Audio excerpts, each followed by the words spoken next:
Today is Friday, December 5th, 2025. Welcome to This Week in Natural Refrigerants News, where we recap the top stories on naturalrefrigerants.com. This podcast is generated and read by artificial intelligence and may contain pronunciation errors. We're your hosts, AT and MO, and the articles for today's podcast were organized by naturalrefrigerants.com's managing editor and written by its writers. You can find links to each article in the show notes. We had just an incredible week of news coming out of the Atmosphere Europe Summit, and it really seems like the main theme was, where the smart money is going. We can start with Crichton Partners and their whole outlook on the HVAC&R market. Right. And with Triton, the big thing was this really aggressive focus on data center cooling. They see it as a massive high-value segment. And they had proof for that, didn't they? They did. They pointed to the Fleck Group sale. Before they sold it to Samsung, they grew that data center part of the portfolio to, 25% of the business? That's a huge piece of the pie. It is. And even more with Kelvion, data centers now make up 50% of their 2024 order intake. I mean, half. Wow. And that's driving a huge expansion of their R&D over in the UK. Okay, so that's a huge shift. But Triton also talked about broader priorities, right? Yeah. Not just the tech. Yeah, exactly. They emphasize capacity building, having the people to do the work. They pointed to the Blue Unit Contractor Alliance. It's 27 contractors, over 900 people, all focused on natural refrigerants. And the investment risk side, I heard PFAS came up. It did. It's a huge factor now. Investors see PFAS regulation as both a risk and, honestly, a catalyst.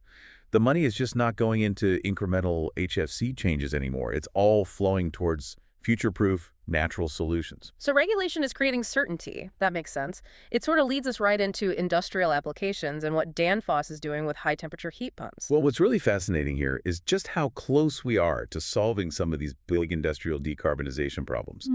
Danfoss basically called the food and beverage industry the lowest hanging fruit. They need process heat up to 150 degrees Celsius. And Danfoss is almost there. They're already there for a lot of it. They have compressors on the market right now using R600A and R290 that can hit 120 degrees Celsius water temps. And next year, a new butane compressor is aiming for 135. And we saw this in practice with the Gulpen Brewery case study. That was really impressive. It was a 1.5 megawatt system. They're combining R290 and R600 heat pumps to generate clean steam at 130 degrees for brewing. But the next step is the real game changer, that 200-degree target. Exactly. They're working with the Danish Technological Institute and Finagy on that. It's a combination of propane, butane, and MVR technology. It just shows how fast this is all moving. Okay, so from industrial scale, let's switch over to commercial retail. The Copeland data from the Auchan supermarkets was really compelling. It was. They were looking at decentralized CO2 solutions, and the financials really backed it up. For a retrofit, they found a 6% capital cost reduction compared to a traditional CO2 rack. And the savings were even better for new stores, I saw. Yeah, up to 10%. And it's simple, really. You get rid of the centralized machine room, and that saves something like 16,000 euros for every 20 square meters of space. We saw that at the Framing Merlebach store. They swapped out old R448A and R404i racks for CO2 condensing units and some R290 plugins. And the results were solid. An 8% drop in energy use, which cuts about 70 metric tons of CO2 emissions a year.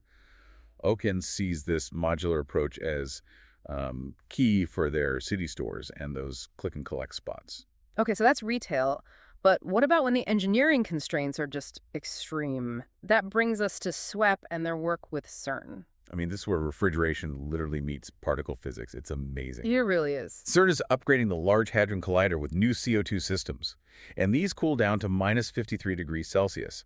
It's projected to cut emissions by 40,000 metric tons of CO2 a year. And the biggest challenge was just the physical space, right? Running refrigerant 90 meters underground in these tiny tunnels. Exactly. The key was this custom Q185H heat exchanger. It's basically a super efficient heat siphon. It uses heat from the detector to boil a cryogenic liquid, and that vapor instantly transfers all that heat to the minus 53 degrees CO2. Which keeps the detectors cool enough to work properly. Right, below minus 25 Celsius. And honestly, CO2's properties were essential. Using small pipes over that distance would be impossible with almost any other refrigerant. Just incredible. Okay, let's wrap up with one more. Mobile applications. Convectus showed off its CO2 Queb system for heavy equipment. Yeah, this one is really interesting. It's an integrated CO2 heat pump designed for, tough off-road electric vehicles. Think farming and construction. And it's not just for the cabin AC. No, that's the key. It manages the entire vehicle's thermal load. The battery, the drivetrain, power electronics, and the cabin. It's a total system. And the performance targets look pretty robust. They are 8 kilowatts of cooling and 8.5 of heating. And the fact that ThyssenKrupp Automotive is developing a new EAC compressor for this just shows how serious the investment is in making this work for these really demanding applications. This is AT and MO, and this has been the Week in Natural Refrigerant News.